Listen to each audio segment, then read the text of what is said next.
Welcome to episode 4 of Standing Nowhere. I'm your host, Jacob.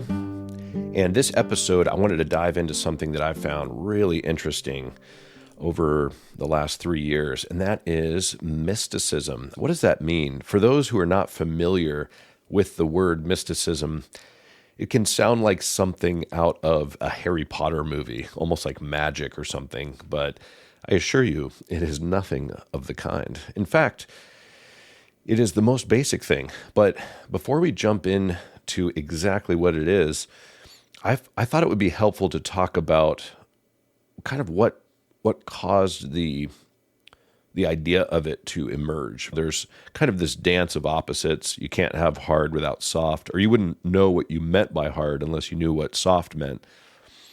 Well, with mysticism, it's sort of like if you live in the desert and it's really hot out, you're going to need an air conditioner. It creates the demand for an air conditioner. So what created the demand for the mystics, or why did they emerge naturally from all different various faiths and backgrounds? I mean, mystics came out of Christianity. They came out of Judaism. They came out of Islam and the Muslim religion. They came out of Advaita Vedanta and Hinduism. They came, the entire path of Buddhism and the Dharma you could consider mystical. Same thing with Zen, especially Taoism, Lao Tzu. So where did this, what caused this to arise? Well, I thought we would start with that. So let's dive right in. The one thing that you have to understand about the way that you see the world is that we are all taught right from a young age to start labeling things, to looking at the world through a conceptual filter, if you will. If I look at a tree and then I tell my son, look, that's a tree, his mind is going to start to layer over that with tree. That's a tree. But a tree is nothing of the kind. When we say tree, that's a word, that's a concept. But a tree is just what you see. When you see it, when you hear wind passing through its branches and leaves, when you touch the bark of a tree or maybe feel sap on your fingers, this experience goes beyond words, but we put words over it. Another example would be the equator. We know that the earth has imaginary lines that we've drawn all over it. Lines of latitude, longitude, the equator, the very concept of north, south, east, west. These are all useful, no doubt, but they're not real. They're not really real. For example, if we walk to the equator line, I can say, well, where is it? Can I grab the equator? No, it's not really there. It's useful, but it's just a concept. In the same way, if you look at a ruler, you could say, okay, this is a 12-inch ruler. It measures a foot. But what is a foot or 12 inches? What is an inch? You might say, well, it's this. And you can hold up your fingers approximately to an inch.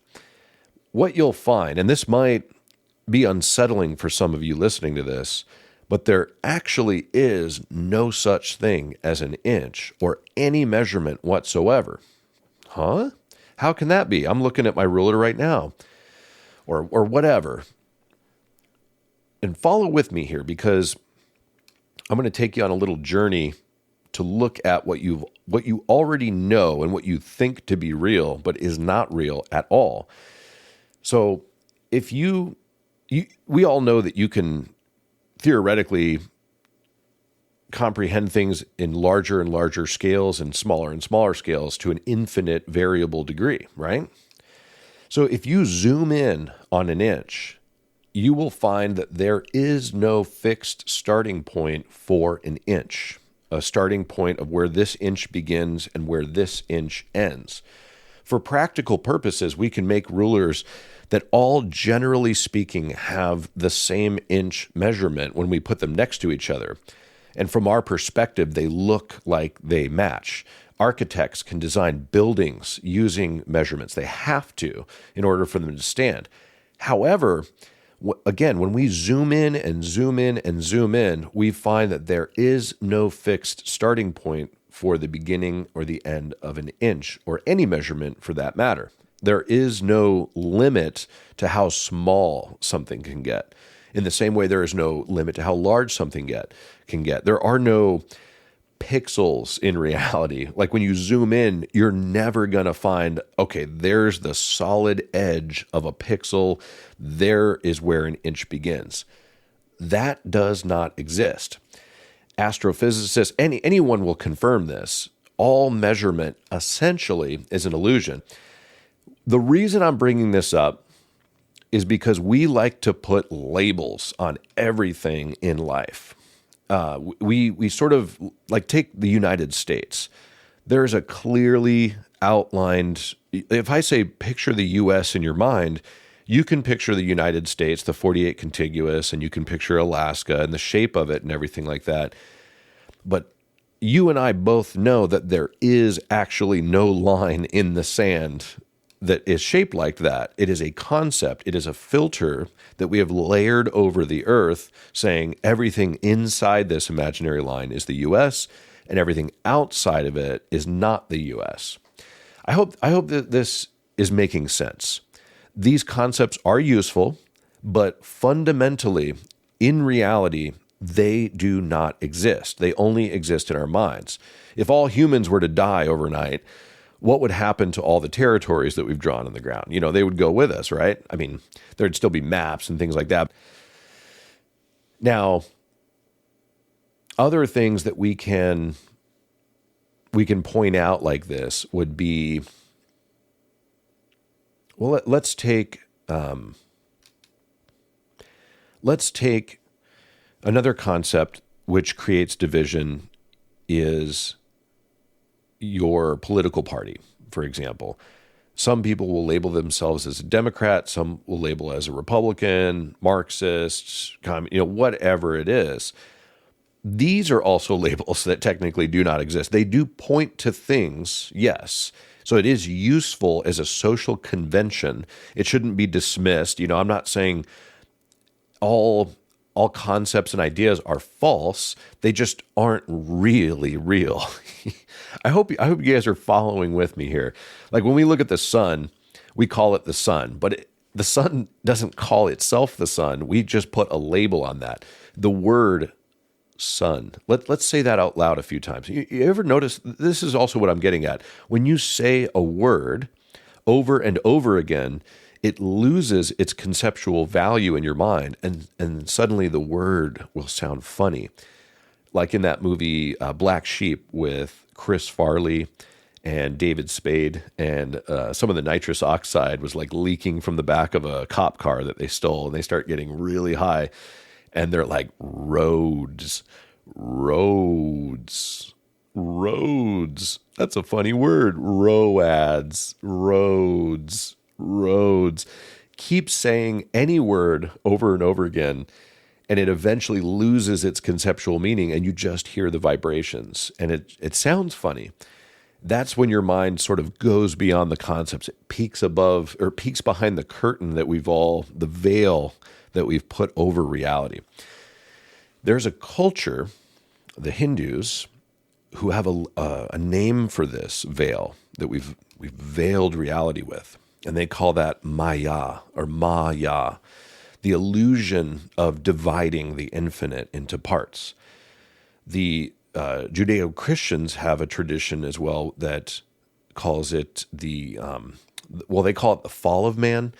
In the Garden of Eden, when Eve and Adam bite into the fruit of knowledge, this is pointing to the same thing as Maya, the illusion of dividing things.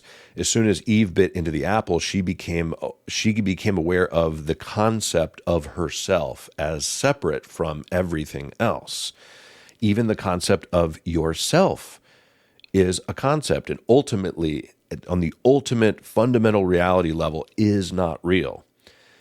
And notice that's why she felt naked and grabbed clothes, and God's like, who told you were naked? Essentially like, who told you were separate from everything? Notice that It was when they gained knowledge that they were thrown out of the garden. So in the Hindu tradition, they label this Maya. So they say Maya is essentially an illusion. The conceptual filters, I pronounced that weird, conceptual filters that we've layered over reality, that fundamentally is not real. In a way, it is as natural and as organic as a flower, because we live in a universe that has flowers, and they came about organically. And conceptual filters also came about organically. When I call myself Jacob, I am not the word Jacob. I am beyond words. Everything is beyond words. Words are useful. They point to things, but they are not the things themselves. For example, in the Buddhist tradition, there's a saying, all spiritual traditions are like fingers pointing to the moon, but they are not the moon itself. The moon is not the finger. In order to see the moon, one must see beyond the finger. In the Christian tradition, for example, when Paul is writing his epistles, I forget which one it is, he says, the peace that surpasses all knowledge, all comprehension, all understanding, all mind. That word is basically mind in Greek. And there are various spiritual teachers throughout the millennia that point to going beyond knowledge, to experiencing what is. And that, my friends, is what mysticism is all about. It is the experiential nature of reality, of the divine. And notice, when we gained knowledge, that's when Eve labeled herself as a separate individual from the whole, and she was thrown out of the garden. And with mysticism, when we try to look beyond the concepts of self and other, it emphasizes unity and union with the divine. And this is echoed throughout the millennia from various mystics of all spiritual traditions, be it Buddhist, Taoist, Christian, Islam, you name it, Hindu, they all point to union with the divine. Yoga, for example, means union with divine. And if you read several passages from Jesus in the Gospels, he is always talking about, may they be one in us as I am one in you, and I am in you, you are in me, yada, yada, yada. It's almost like we're looking through a window or a looking glass at the sun or at the sky. But instead of just seeing the sky, we sort of layer over that glass with an image of the sun or an image of the horizon. And then we don't actually see the full light that comes through the glass. We're sort of blocked by our conceptual ideas about reality, about ourselves. So mystics and mysticism in general, the emphasis is direct experiential nature of the divine. So how do we do that? That brings in the processes of things like mindfulness and meditation, looking at the world without filters. But before we get to that, I want to also talk about one of the major conceptual filters that we put on life. And this, of course, ties into the purpose of life. What is the meaning of life? And this is where you can put a really dark filter on your life and yourself if you're not careful.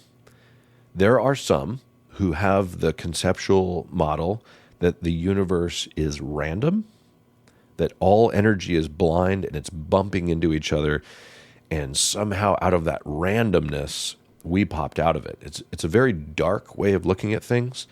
It's echoed in Shakespeare's Macbeth, a tale told by an idiot, full of sound and fury, signifying nothing, something to that effect. Like, it's all meaningless. What's the point? Because we are taught from a young age that there is a purpose to life, that we're going to get to that end, and you've got to struggle and strive to get there. as opposed to just being exactly where you are with what is. Each moment is meaning unto itself. Let me give you an example from this, and I'm going to pull from Alan Watts again here, where he points out when you listen to music, you are not thinking to yourself, the purpose of this song is to get to the very final note. You don't think that way at all. When you listen to music, you are in love with every note. Assuming you're listening to music that you enjoy, you're enjoying the verses, the choruses, the bridges, the solos, whatever is coming up in the music, you're with it at that moment. And it's complete into itself. That to me shows you that in our deepest of deepest self, that life is a game. It's a fun play. It is not meant to be taken seriously. And I don't mean life isn't serious, like who cares?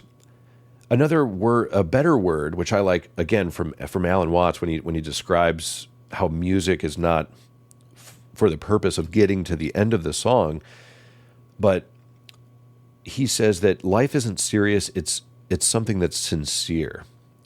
So you play your part sincerely. If you're a father, if you're, whatever position you are in your vocation in life, that you do it sincerely. But it's not serious. It's not heavy. Like G.K. Chesterton said, the angels fly because they take themselves lightly. So the purpose of life is not to get to the end of life. It's to dance while you're in the middle of it. Just like a dance. We don't dance to get to the last spot on the floor. The dance is the purpose in itself. Being with it. When we're at those shows, I can just feel myself letting go, whether it's bobbing my head or just jumping up and down. My daughter, when she was not even about a year old, we're all watching Frozen with her, and she's doing the cutest little bobbing where she does like a little half squat, and then she stands up, half squat, stands up, just to the music, and it's not something that she needed to be taught. She just instinctually knows that life is a dance. It goes up, it goes down. Bum, bum, bum, bum, bum, bum, da, da, da, da.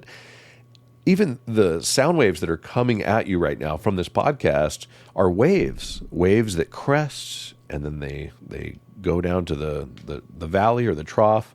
They come back up. Everything is now you see me, now you don't. But when we try to make sense of all these vibrations, all these waves, all these things happening in life, we label everything, which again is useful, but we can miss the forest for the trees. We can take the concepts too literally. And that's sort of the opposite of mysticism, is literalness, too much emphasis on literalness. When I was brought up in the Christian tradition, there were people who would argue about Genesis, the book of Genesis, whether it was literal or whether it was metaphorical or more, poetic, like mythopoetry. Some people, when they hear the word myth, they cringe like it's a falsehood, when really myth is a powerful way of describing and making sense of the universe, and not in a way where it's false, but in a way for us to understand. Like, for example, if I try to explain the expansion of the universe to somebody, and I use the metaphor of, say, a black balloon, and I put a bunch of white dots on the balloon, and then I say I'm inflating the balloon, and this simulates the expansion, and you can see all the white dots are stars, and they're expanding outward. That is a useful metaphor or myth or parable for explaining reality. Now, if you look at that and you say, well, Jake, you're kind of silly. The universe is not a rubber balloon, sir. Thank you very much. Obviously not, but it's a useful metaphor for understanding the way that things are. In similar fashion, the various spiritual traditions, they use metaphor and parable for understanding the way things are in the universe. In the Judeo-Christian tradition, they look at whatever you want to call this life as a father. And why not? I think I mentioned on another podcast, you had a father, his father had a father, and so on and so forth, all the way back to the Big Bang. So why not look at it as a universe with a personality? After all, you are the universe, and you have a personality. So that personality that is you was already there, encoded in the Big Bang. So you can shift your mindset from life is work and life is hard to life is a playful thing, a playful presence you can be with. And yes, sometimes it will have down moments. Sometimes there is the minor fall before the major lift in the song. That's what makes music so beautiful. If the whole song is just all up notes, high notes, there's no down notes to contrast it with. And before I move on, I also wanted to note that the illusion of constancy is also demonstrated in music. For example, when you are listening to a, quote, song, that's another concept. The reality is there are notes coming at you in the present moment, one after another, that create the illusion of continuity of a song. When you look at a candle flame, it looks like a static, solid thing. But it's nothing of the kind. It's a constant stream of oxidation of the wick as it is burned up by the flame. And it looks constant, but it's not. Just like a song, just like you. But we take things to be solid and constant and forever lasting when they're really not, at least in the material world. So the etymology of the word mysticism, it implies going beyond what can be said, quote unquote, shutting up in order to truly see. It's the same root as mystery, and even the colloquial mum's the word. Mystics in various traditions have often used those who use words against themselves. That is, they speak, but only to prompt you towards what lies beyond speaking. Think of them as guides who say, don't take my word for it, look for yourself. So I want to read to you guys a couple of verses from the Tao Te Ching. This is a book written by a man named Lao Tzu, who is considered a mystic. So the first verse that I want to read says, the Tao that can, and Tao means the way of things. Kind of like if you watch water roll down an object or a mountain, it takes the path of least resistance. There is a way of things in all things in reality, including you.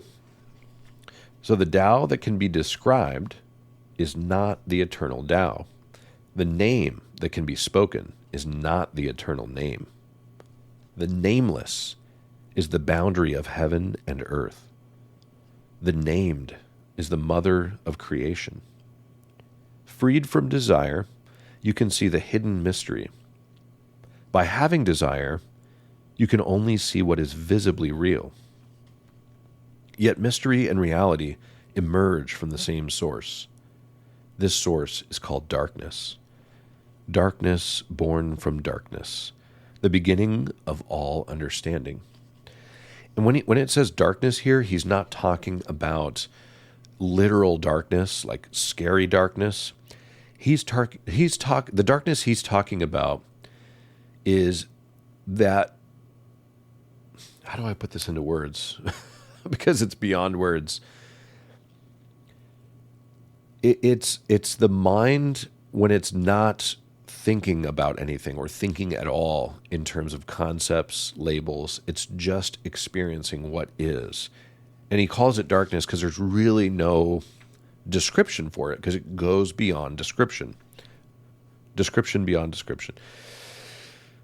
So I wanted to read another verse from this guy. This is written about 500 BC. And this touches on what I was talking about earlier, how you wouldn't know hard without soft, etc., the play of opposites. So he says here, and this is verse 2, when people see things as beautiful, ugliness is created. When people see things as good, evil is created. Being and non-being produce each other. Difficult and easy complement each other. Long and short define each other. High and low oppose each other. Fore and aft follow each other. Fore and aft means front and back, for those who didn't catch that.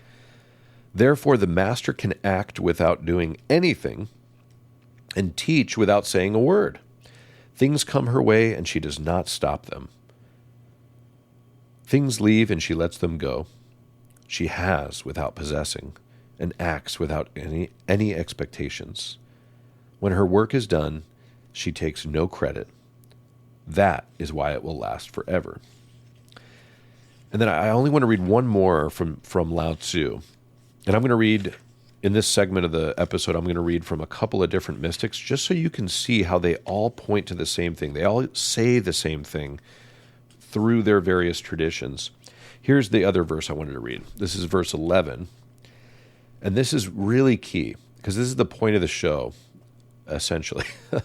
When you see the cover of this show and you see those 2 feet standing on nothing, that's something that you can actually experience firsthand. I can talk about it, but me talking about it and putting it into words is a concept. I have to point to it, and you have to try it. If you can maintain continuity of your mindfulness, of your day-to-day activities, you will start to feel like you are floating, just like that image. And it feels really good. I'm just forewarning you now. I don't mean to tell you how you're going to feel. You'll feel it when you feel it. When you make spiritual practice, or a practice to stay rooted in your experiences throughout the day, essentially to lessen your thinking and your conceptual mind, you'll start to feel like you're floating, like you have this great energy in you. And I think in the Zen tradition, they have a saying, the student who experiences satori, which is a word describing that feeling, goes to hell as straight as an arrow. And what they mean by that is your first attempts to kind of take flight, experiencing mindfulness, especially when you start to lengthen the continuity, essentially how long you're mindful, longer and longer bouts, you'll start to feel that weightless feeling, almost like you're floating a few inches off the ground, and everything is just, you're in that flow state. But when you feel that, it can be exciting, and that will pull you back into conceptual reality. Like, whoa, that felt really good. Oh, darn, I'm thinking again, anyways, that's why they call it practice, spiritual practice. And this is really pointing to that, this next verse. It says, there are 30 spokes joined together in a wheel, but it is the center hole that allows the wheel to function. We mold clay into a pot, but it is the emptiness inside the pot that makes the vessel useful. We fashion wood for a house, but it is the emptiness inside that makes it livable. We work with the substantial, but the emptiness is what we use.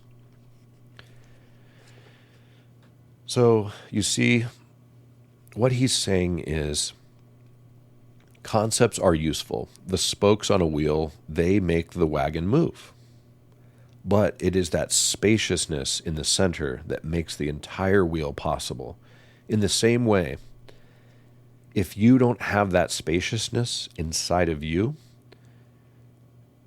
life's going to be rough.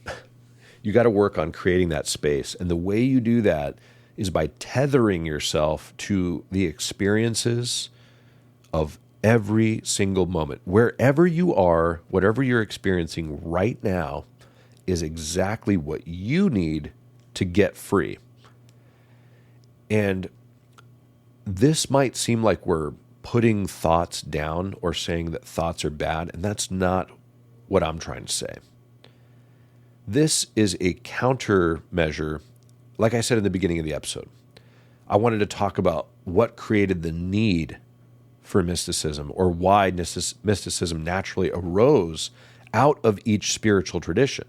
And that is because in each tradition, people get lost in the words and the concepts too much. They get shackled by them. There's verses all throughout, even the Christian Bible, for example, where it says God laughs at the wisdom of men, or the wisdom of man makes God laugh, or something in that vein. I'm pointing out how all of them have these traditions, and we lose the thing that they're pointing to for the words themselves. And I'm really hammering this home because even this podcast episode, you can hear it and it might ring a bell of truth in you. But if you don't make an effort to tether yourself to your experiences on a moment to moment to moment basis, you're going to keep getting sucked up back into your skull and thinking about concepts and things like that. Think of a child. We put them in a school, and when you walk into a school, what do you see? Letters and numbers lined around the ceiling. You know, the whole idea of school is to label everything. And again, that is useful. But we are not taught anywhere in life to slow down, breathe. You'll hear bits of it try to come through in the culture, like stop and smell the roses, or, you know, our grandparents when they used to just sit on the porch in the front yard and just kind of watch the trees sway in the wind. You know, we've lost touch with that. And now we have smartphones in our pocket. For the love of God, you can pull up anything in your pocket at any time. You know, I don't know if you guys have ever struggled with this, but I'll be watching a movie and I'm like, I got to know how old this person is. I got to know who that actor is. Let me pause the film and look it up. It's real easy to get dominated by the conceptual mind. And if you don't flex your experience muscle, your spiritual practice muscle, you're going to live a life that's very stressed out and very dark and very depressing. And that is what all these paths point to. Like if you read the book of Proverbs, for example, he talks, Solomon, who wrote the book of Proverbs, talks about just watching every step you're taking and letting Yahweh handle the rest. And you'll notice the name of God, Yahweh, means to be, to exist. I am, being. In other words, when he says trust in Yahweh, he's saying if you can literalize that and personify that, like trust in the person God, but you can also look at it from the meaning of his name, because all Hebrew names have a very important or deep meaning, typically, especially the name of God from Exodus, I believe 3:14, when he says, "I am that I am."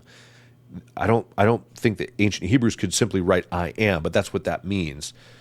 I am, to exist, to be. So when you hear Solomon say, trust in Yahweh, trust in your being. Trust the moment. Be completely with what is. I had another thought on that, and I lost it. Or take Jesus' name. His actual name is Yeshua, which means Yahweh saves, or is salvation. So if you look closely at what that name means, to be, to exist, I am, is salvation.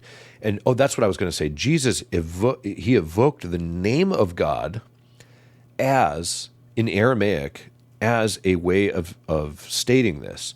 Like you can look at I am the way, the truth, and the life, which many people love to use as a conceptual model of we're in the in-group, everyone who doesn't believe in Jesus is the out-group.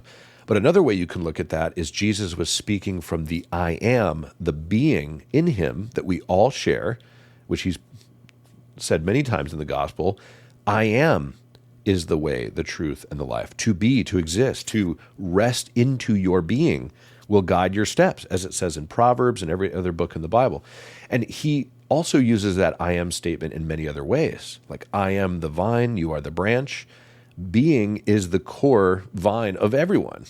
And our various masks that we wear, I'm Jacob, you are Joe, and he's Bill. These masks that we wear are the branches that all extend from the same being, the indivisible being.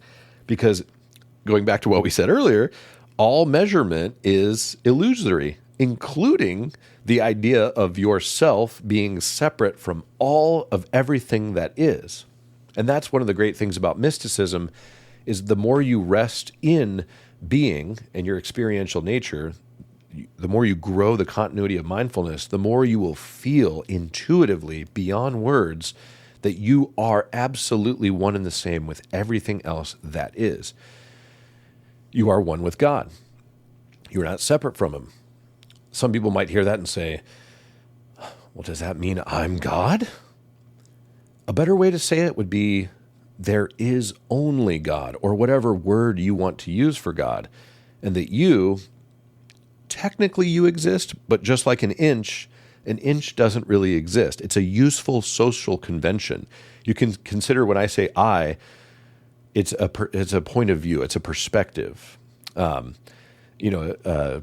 the same way that you can cover your right eye and then look through your right eye and see darkness, and then close your right eye and look through your left eye and see what your left eye is seeing, you can open both eyes, and one eye can see one thing and the other eye is seeing something completely different. In the same way, all of the eyes on Earth or any other planet are all seeing, which is in the field of awareness of one single thing that is aware of everything at all times, everywhere, all at once. Great movie too, by the way. But again, everything I'm saying here is conceptual. So the best thing you can do is not take my word for it. That's where doubt becomes useful. See for yourself. That's why I did in episode 3 kind of a little bit of a mindfulness meditation walkthrough. See for yourself. Try to rest in the spaces between words, between thoughts, and rest in that and experience that. And don't try to conceptualize it. You cannot grasp this with knowledge. Just as water cannot exceed the level, its maximum level, the mind cannot conceive of its maximum level. The only thing you can do is let go and trust. That's why the word faith is the same meaning as trust. Trust what is. You came out of it. If you look at the universe as separate and other than you, that conceptual layer, that model, will make you very fearful in life. You'll feel very small in a big universe. But let's read some of the other mystics here, because I think you guys are going to love these. So I've read to you Lao Tzu in the Taoist tradition. Now let's look at Jalal al-Din Rumi, a 13th century Sufi from Persia. I'm going to read a poem from his later in the podcast, but for now, I want to read a little bio description. It'll only take a moment. It says, Rumi is one of the world's most beloved mystical poets. He was born in 1207 in present-day Afghanistan, which was then part of the Persian Empire. He was an Islamic scholar who, after meeting the mystic Shams of Tabriz, became a passionate Sufi, a lover of God in the form of beauty and love. Rumi's poetry overflows with the idea of union with the divine. He saw God in everything, every person, every experience, even the painful ones. One famous Rumi saying, quote, "Out beyond ideas of wrongdoing and right-doing, there is a field. I'll meet you there." See, this captures his sense that truth lives beyond our dualistic judgments. We draw lines between everything. So let's fast forward. I'm going to come back to Rumi. I have a really great poem I want to read you from him called The Guest House, which some of you who are familiar with him no doubt have heard that poem. And it's wonderful. It's a great philosophy for you to live your life by. Honestly, just hearing the poem can change the way you live your life. It's literally life-changing. Let's see. Another one I wanted to talk about was Kabir. He was a 15th century mystic poet from India, and some people argued whether he was Hindu or Muslim. He claimed that he was neither. There's a quote from him that says, the Hindu says Ram is supreme. The Muslim says Rahim is supreme. Then they kill each other. And then he says, but tell me, brother, who created Ram and who created Rahim? It says, in Kabir's eyes, God was one and found in all. He says, quote, I am not a Hindu, nor a Muslim am I. He sings, I am this body, a play of 5 elements, a drama of the spirit, dancing with joy and sorrow. So he declares that he identifies only with the fundamental reality common to us all, the lila, the play of life. So let's pull another quote of his. He says, quote, all know that the drop emerges into the ocean, but few know that the ocean merges into the drop. In other words, we typically think of the individual soul dissolving into the infinite like a drop into the sea. But the mystic realizes the infinite also resides within the individual. The entire ocean of divinity can be found inside each drop of creation. Such words beautifully convey the non-dual idea that God is not separate from the world or from us. Now, the mystics from the Christian faith have wonderful, wonderful things to say. And I want to read to you this little description of Meister Eckhart here. He writes here in a quote, "My eye and God's eye are one eye." It says, "The eye with which I see God is the same eye through which God sees me. My eye and God's eye are one eye, one seeing, one knowing, one love." This stunning quote illustrates how in mystical union the distinction between lover and beloved disappears. There is only one. Now, there's other Christian mystics, wonderful ones, like St. John of the Cross. I want to read a quote from him real fast. "All that the imagination can imagine and the understanding it can receive and understand in this life is not, nor can it be, a proximate means of union with God." So here he's saying that anything you can possibly think of is not God. So it's easy to misunderstand the mystics or mysticism in general for putting down concepts or putting down theology. There's another quote that's attributed to Meister Eckhart that says, "Theologians argue, but mystics all speak the same language." But what they're doing is not putting down beliefs or concepts. They're saying that beliefs are ladders. Concepts are ladders to be climbed up and then let go of when you reach the roof. Or in Buddhism, they say spiritual traditions are like a boat that you use to cross to the other side of the river, to reach the other shore. When you get to the other shore, you don't pick up the boat and carry it on your back. You just live the reality of it. When Jesus was asked, how will they know we are your disciples? He said, "They will know you are my disciple by the love that you have for one another." So he didn't say by how many verses you memorized. They didn't even have the Bible back then. The Gospels weren't written until many decades after him. Even Paul's epistles, Jesus just said, "Love everyone." Or John Lennon, "All you need is love." It's not complicated. Take an active interest in your life and what you are. We're pulling close to the finish line here, guys. So I am going to leave you with a wonderful poem. But before I read this poem to you, I just wanted to give you a little call to action. If this episode has spoke to you or any other prior ones, please consider following the show, leaving a review, or sharing it with someone who might need it. You can also support the podcast at patreon.com/standingnowhere podcast. And you can connect with us in our growing Discord community or by email. All the links are in the description. And we're also on the socials if you want to follow along there. So let's close out with a Rumi poem. This is a poem that could possibly change the way you experience your life. So listen close. The Guest House by Rumi. This being human is a guest house. Every morning, a new arrival, a joy, a depression, a meanness. Some momentary awareness comes as an unexpected visitor. Welcome and entertain them all, even if they're a crowd of sorrows who violently sweep your house empty of its furniture. Still, treat each guest honorably. He may be clearing you out for some new delight. The dark thought, the shame, the malice, meet them at the door laughing and invite them in. Be grateful for whoever comes, because each has been sent as a guide from beyond. This voice might fade like dust on the dial, but I'm standing nowhere and I've been